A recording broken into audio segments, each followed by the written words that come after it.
우리는 서성의 주일로 섬겼는데 사실 절기상은 또 성령 강림 주일입니다. 그래서 오늘 하루 한 주 미쳐서 이제 오늘 성령 강림 주일 설교를 드리도록 하겠습니다. 예수님께서 성천하신 후 제자들은 마치 목자 잃은 양처럼 앞이 아마 캄캄하였을 것입니다. 모든 것을 다 버리고 여기까지 주님을 따라왔는데 십자가에서 돌아가시고 부활하시더니 이제 훌쩍 제자들을 곁을 떠나 하늘나라로 성천하셨습니다. 그런데 마지막 예수님께서 하신 말씀이 있습니다. 예루살렘을 떠나지 말고 아버지께서 약속하신 성령을 기다리라는 말씀이었습니다. 이제 그들의 희망은 바로 이 말씀이었던 것입니다. 성령 하나님께서 오시면 그분이 예수님처럼 보혜사가 되셔서 저들과 함께 계시고 저들의 목자가 되어주신다는 약속이었습니다. 그래서 제자들은 간절히 사모하는 마음으로 예루살렘의 마가의 다락방에서 함께 모여 마음을 같이하여 기도에 전혀 힘썼다고 하였습니다. 정말 간절히 사모하였습니다. 그래서 제자들은 예수님의 약속을 믿고 기도하였습니다. 그러니까 예수님께서 성천하시고 난 후 10일 동안이나 오로지 전혀 기도에 힘쓸 수 있었던 것입니다. 그래서 마침내 오순절 성령 강림절에 제자들 가운데 성령이 강림하셨습니다. 제자들은 하나님의 충만한 은혜를 경험했으니까 이제 기쁨까지 회복되었습니다. 감사의 삶을 살게 되었습니다. 지금까지 예수님께서 가르쳐 주셨던 이제 모든 말씀이 생각났습니다. 하늘나라에 대한 소망이 이제는 확실해졌습니다. 이제 두려울 것이 전혀 없어졌습니다. 그래서 담대해졌고 확신이 생겼습니다. 이전에는 예수님께 직접 말씀을 들어도 제대로 깨닫지 못했습니다. 그런데 이제는 깨달음이 왔다는 것입니다. 예수님 말씀이 생각나고 그 말씀이 바로 믿음이 되었던 것입니다. 그리고 그 말씀대로 순종할 수 있는 힘까지 생겼던 것입니다. 어떤 위협과 핍박이 있다 할지라도 결코 타협하거나 뒤로 물러서지 않고 담대하게 믿음을 지킬 수 있었습니다. 뿐만 아닙니다. 복음의 증인의 사명을 깨닫고 전도자가 되었습니다. 내가 듣고 보고 체험한 그 예수 그리스도의 복음을 전가하는 일이 바로 사명임을 깨닫고 예루살렘 거리에 나아가서 복음을 외쳤던 것입니다. 이러한 제자들이 바로 오늘의 교회를 탄생시키게 된 것입니다. 지금도 마찬가지입니다. 성령이 아니고서는 결코 온전한 신앙생활을 할 수 없는 것입니다. 그러므로 우리는 성령을 지금도 충만히 받아야 하는 것입니다. 성령이 충만해야 하나님의 백성답게 힘있게 살 수 있는 것입니다. 성령이 충만해야 하나님의 백성답게 힘있게 살 수 있습니다. 그리고 우리 가운데는 이미 성령이 충만한 삶을 살고 계신 분도 있을 것입니다. 지금 우리 모두는 다 성령 충만하십니까? 하나님과 함께 평강을 누리고 하나님 나라를 누리고 살고 있습니까? 성령이 충만한 증거는 사도 바울이 고백한 갈라디아서 2장 20절 말씀에 비춰보면 알 수 있습니다. 갈라디아서 2장 20절입니다. 내가 그리스도와 함께 십자가에 못 박혔나니 그런즉 이제 내가 사는 것이 아니라 오직 내 안에 그리스도께서 사시는 것이라. 이제 내가 육체 가운데 사는 것은 나를 사랑하사 나를 위하여 자신을 버리신 하나님의 아들을 믿는 그 믿음 안에서 사는 것이라 했습니다. 내가 그리스도와 함께 십자가에 못 박혔나니 여기서 자기 십자가가 있다는 것입니다. 내가 하나님 앞에서 죄인 중에 괴수임을 깨닫고 예수님과 함께 죽었습니다. 그리고 그런즉 이제는 내가 사는 것이 아니요 오직 내 안에 그리스도께서 사시는 것이라 했습니다. 내가 죽었더니 이제 내 안에 예수님이 바로 나의 생명이 되셨다는 것입니다. 예수님께서 나를 완전히 지배하시고 내 삶을 주도하시면서 이제는 하나님 나라를 이루어 가는 겁니다. 오직 성령 안에서 의와 평강과 희락의 삶을 살게 하시는 것입니다. 그리고 그 다음에 보면 이제 내가 육체 가운데 사는 것은 나를 사랑하사 나를 위하여 자기 자신을 버리신 하나님의 아들을 믿는 믿음 안에서 사는 것이라 했습니다. 마지막으로 하나님의 아들 예수 그리스도를 믿는 믿음으로 살아가는 것입니다. 그래서 의인은 오직 믿음으로 살아간다고 했습니다. 하나님과 그분의 말씀을 믿는 것입니다. 믿음으로 산다는 것은 그 말씀을 따라 순종하며 살아간다는 것을 의미합니다. 이것을 성경이 바로 성령 충만한 삶이라고 말씀하고 있는 것입니다. 오늘 본문으로 이제 한 절씩 살펴보면 먼저 18절입니다. 술 취하지 말라. 이는 방탕한 것이 오직 성령의 충만을 받으라 했습니다. 술 취하게 되면 방탕하게 되고 환락에 빠지되고 주색에 빠지고 또 무질서해진다는 말씀입니다. 결국 이 말은 성도는 세상에 취하여서 살지 말라는 것입니다. 세상은 우리의 삶의 현장이기도 합니다. 그러나 우리는 하나님께 속한 하나님의 백성이라는 것입니다. 그래서 우리의 시민권은 하늘에 있는 것입니다. 그러므로 무엇보다 하나님 나라 백성의 삶을 살려면 반드시 우리는 성령의 충만을 받아야 한다는 것입니다. 그리고 성령의 충만은 하나님의 명령이라고 했습니다. 오직 성령의 충만을 받아라. 바로 이 말씀이 명령형으로 되어 있습니다. 하나님의 백성이라면 필수적으로 성령 충만을 받아야 하는 것입니다. 어떤 분을 보게 되면 이렇게 말합니다. 나는 도저히 하나님의 말씀대로 살 수가 없다. 그래서 신앙생활에 자신이 없다. 이렇게 말을 합니다. 그것은 사실이기도 합니다. 내 힘으로는 신앙의 시작부터가 불가능한 것입니다. 우리는 반드시 하나님의 은혜로 구원을 받았습니다. 하나님께서 성령을 보내주셔서 하나님을 알게 하셨습니다.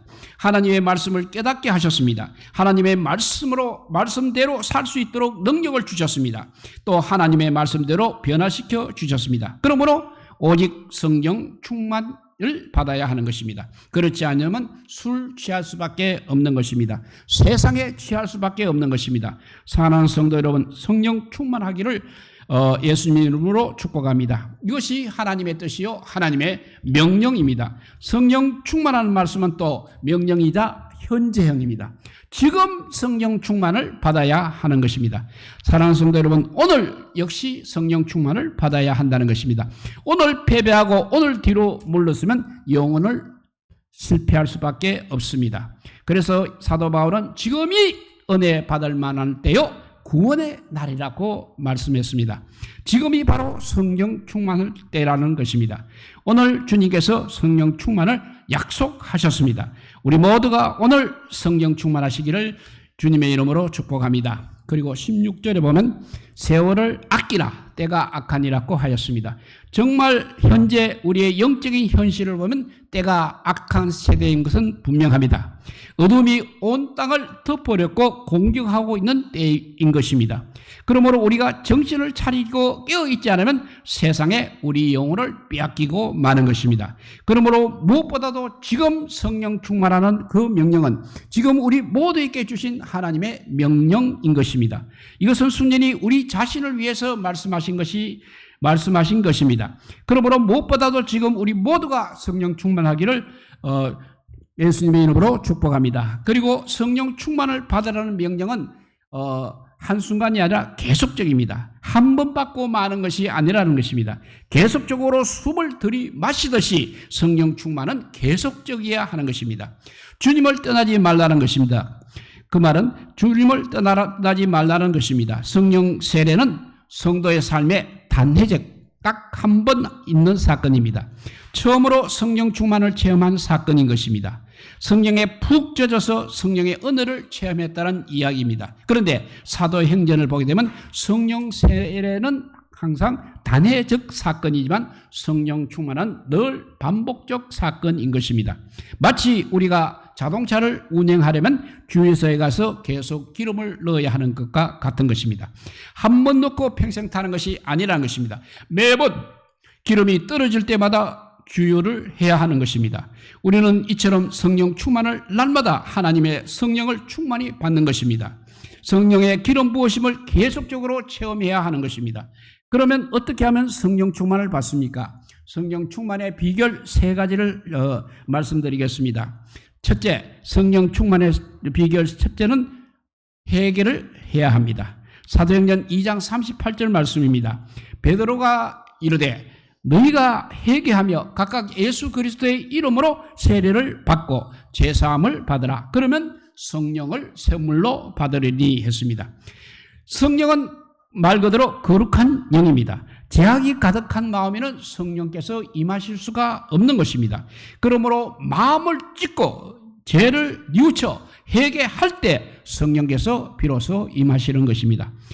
자기 사랑도 역시 죄입니다. 자기가 최고인 것처럼 자기가 주인이 되어 자기 마음대로 살았던 죄도 역시 회개를 해야 하는 것입니다. 그러기 위해서는 내가 죄인임을 고백하고 내 인생의 주인의 자리에서 내려와야 하는 것입니다. 그리고 주님 앞에 엎드려 주님이 나의 주인이심을 고백하는 것입니다. 그러니까 자기 중심에서 이제 하나님 중심으로 중심이 전환되는 것을 말합니다. 이것이 바로 진정한 본질적인 회개의 태도인 것입니다. 예수님께서도 세례를 받으실 때 하늘문이 열리고 성령이 비둘기같이 임하셨습니다. 그렇습니다. 성령께서 임하시는 첫째 조건은 뭐니 해도 우리가 회개할 때, 진실한 회개를 할 때입니다. 회개할 때 성령님을 우리에게 선물로 주시는 것을 믿으시기 바랍니다. 첫 번째, 성령 충만의 첫 번째 비결은 회개해야 한다고 했습니다. 두 번째 비결은 성령 충만을 늘 사모하며 구해야 하는 것입니다. 요한복음 3장 34절 말씀입니다. 하나님이 보내신 이는 하나님의 말씀을 하나니 이는 하나님이 성령을 한량없이 주심이니라 했습니다. 하나님께서는 이렇게 예수님께 한량없이 성령을 부어 주셨습니다. 그래서 예수님께서 성령과 능력을 기름 붓듯 하셨다고 했습니다. 성령 충만으로 모든 선한 일과 영적 전쟁에서 승리할 수 있었습니다. 이처럼 우리 역시 성령 충만을 항상 사모해야 하는 것입니다. 갈급함이 있어야 한다는 것입니다. 이래도 좋고 저래도 좋고 그렇게 되는 것이 아닙니다. 반드시 받아야 내 영혼이 살게 되는 것입니다. 그러니 받아야 하는 것입니다. 건강한 영혼은 갈급함이 있다는 것입니다. 갈급함으로 기도의 자리에 나와서 합심해서 기도를 해야 할 줄 믿습니다. 누가복음 11장 13절 말씀입니다. 너희가 악할지라도 좋은 것을 자식에게 줄 알거든 하물며 너희 하늘 아버지께서 구하는 자에게 성령을 주시지 않겠느냐 하시니라 했습니다. 하나님 아버지께서 구하시는 자에게 반드시 충만하게 성령의 기름 부으심을 허락해 주실 것을 믿으시기 바랍니다. 이렇게 회개해야 되고 성령 충만을 사모하고 구해야 된다고 했습니다. 세 번째는 성령을 이제 따라 살아야 하는 것입니다. 사도행전 5장 32절 말씀입니다. 우리는 이 일의 증인이요 하나님이 자기께 순종하는 사람들에게 주신 성령도 그러하니라 하더라 했습니다. 성령님은 인격체이십니다. 우리 안에 내주하시는 성령께서는 우리가 그분의 음성에 순종할 때 기뻐하십니다. 그리고 더욱 그 능력을 나타내십니다. 그러나 우리가 성령을 무시할 때 근심하시고 나중에는 소멸하게 된다는 것입니다. 그래서 성령 충만한 삶을 살기 위해서는 우리는 늘 성령을 따라 살아야 하는 것입니다. 갈라디아서 5장 16절 17절 말씀입니다. 내가 이르노니 너희는 성령을 따라 행하라. 그리하면 육체의 욕심을 이루지 아니하리라. 육체의 소욕은 성령을 거스리고 성령은 육체를 거스리나니 이 둘이 서로 대적함으로 너희가 원하는 것을 하지 못하게 하려 함이라 했습니다. 우리 안에는 이렇게 늘 싸움이 있다는 것입니다. 즉 우리 안에 두 가지 힘이 서로 우리 삶의 주도권을 잡기 위해서 줄다리기를 하고 있다는 것입니다. 그래서 우리의 삶에 끊임없이 미움과 분노와 질투와 또 정욕 등의 육신적인 열매가 나타나는 것입니다. 그러나 우리가 점점 성령님을 더 많이 의식하고 성령을 따라 살게 되면 육신에게 덜 끌려갈 것입니다. 처음에는 50대 50이 되어서 팽팽히 맞서다가 나중에는 70대 30 정도로 성령의 소욕을 따르는 것이 더 많아지게 되는 것입니다. 이렇게 해서 우리가 성령의 전적인 통치를 받게 되는 것이 바로 성령 충만한 삶인 것을 믿으시기 바랍니다. 우리가 매 순간 성령을 의식하며 성령을 더 친밀히 따라 살아갈 수 있기를 주님의 이름으로 축복드립니다. 그럼 두 번째 성령 충만의 삶의 특징을 세 가지로 또 살펴보도록 하겠습니다. 성령 충만의 비결 세 가지는 회개해야 되고 사모하고 구해야 되고 성령을 따라 살아야 한다고 했습니다. 그러면 이제 성령 충만 삶의 특징 세 가지. 첫째, 찬송과 경배를 드리는 삶이라고 했습니다. 그 말씀이 19절에 했습니다. 시와 찬송가 신령한 노래로 서로 화답하며 너희 마음으로 주께 노래하며 찬송하며 했습니다. 성령 충만한 삶은 항상 이렇게 시와 찬송가 신령한 노래로 주님을 노래하며 찬송하는 삶입니다. 성령 충만한 사람은 학년과 조건에 관계없이 늘 기쁜 마음으로 하나님께 찬송을 드릴 수 있는 것입니다. 그 내면에서 기쁨이 생수의 강처럼 흘러 넘쳐나기 때문에 그렇습니다. 요한복음 7장 37절 38절 말씀입니다. 명절 끝날 곧 큰 날에 예수께서 서서 외쳐 이르시되 누구든지 목마르거든 내게로 와서 먹으라. 나를 믿는 자는 성경의 이름과 같이 그 배에서 생수의 강이 흘러나오리라 하시니 했습니다. 성령이 충만할 때 우리 내면에서 기쁨과 감사와 능력이 넘쳐나오게 됨을 믿으시기 바랍니다. 이렇게 우리 내면에서 성령의 강이 흘러넘칠 때 우리가 목마른 영혼들에게 생수를 나누어 줄 수 있는 것입니다. 이처럼 성령님의 지배는 우리 속에 의와 평강과 희락으로 나타나는 것을 믿으시기 바랍니다. 이렇게 될 때 하나님 나라를 누리는 삶을 살게 되는 것입니다. 그러므로 우리 마음에 평강과 기쁨이 사라지게 되면 성령 충만 역시 사라질 것입니다. 그래서 즉시 성령께서 다시 충만하게 역사하시도록 우리 자신을 돌아보시기 바랍니다. 우리가 늘 성령 충만을 유지하여서 기뻐하며 찬송할 수 있는 삶을 살 수 있기를 바랍니다. 두 번째입니다. 성령 충만한 삶의 특징 두 번째는 범사에 감사하는 삶입니다. 늘 불평하는 사람들은 자아가 충만한 사람입니다. 자기 욕망이라든지 자기 욕구가 충족되지 않았기 때문에 이렇게 불평을 하는 것입니다. 그러나 성령의 사람은 늘 범사에 감사하는 사람입니다. 20절입니다. 범사에 우리 주 예수 그리스도의 이름으로 항상 아버지 하나님께 감사하며 했습니다. 범사에 감사하는 삶이 성령 충만한 삶의 두 번째 특징인 것입니다. 여기서 범사라는 것은 좋은 일, 나쁜 일 모두를 포함하고 있습니다. 이처럼 성령 충만한 사람은 어떤 일이 닥치더라도 늘 감사하는 삶을 사는 사람입니다. 성령께서는 우리를 향하신 하나님의 뜻을 미리 아시기 때문에 우리는 항상 감사하는 삶을 살 수 있는 것입니다. 우리를 향하신 하나님의 뜻은 우리가 아들의 형상 곧 예수님의 성품을 담는 것입니다. 성령께서는 이 하나님의 뜻을 너무나 잘 알고 계시기 때문에 우리가 어떠한 상황 가운데서도 감사하도록 도와주십니다. 일이 잘 안 되어도 감사하게 하십니다. 일이 잘 되어도 하나님께 감사하게 하십니다. 왜냐하면 이 모든 것을 통해서 하나님께서는 우리에게 최후 승리를 주실 것을 성령님은 아시기 때문입니다. 그러므로 성령 충만한 사람은 현재의 상황과 현재의 형편이 어려울지라도 성령 안에서 감사하며 살게 될 것을 믿으시기 바랍니다. 하나님께서 우리에게 주신 모든 환경은 우리에게 가장 최선의 것임을 믿으시기 바랍니다. 모든 상황이 나빠 보이고 실패처럼 보여도 그것은 하나님께서 우리를 너무나 사랑하셔서 나에게 유익이 되기 때문에 허락하신 줄도 믿으시기 바랍니다. 현재 어려운 상황은 나의 인격과 나의 인격의 완성과 나의 구원의 완성을 위해서 나에게 가장 필요한 것임을 알 때 우리는 범사에 항상 하나님께 감사할 수 있는 것입니다. 그러므로 어떤 일이 닥쳐도 항상 감사하시기 바랍니다. 감사하는 삶이 바로 성령 충만한 삶인 것을 믿으시기 바랍니다.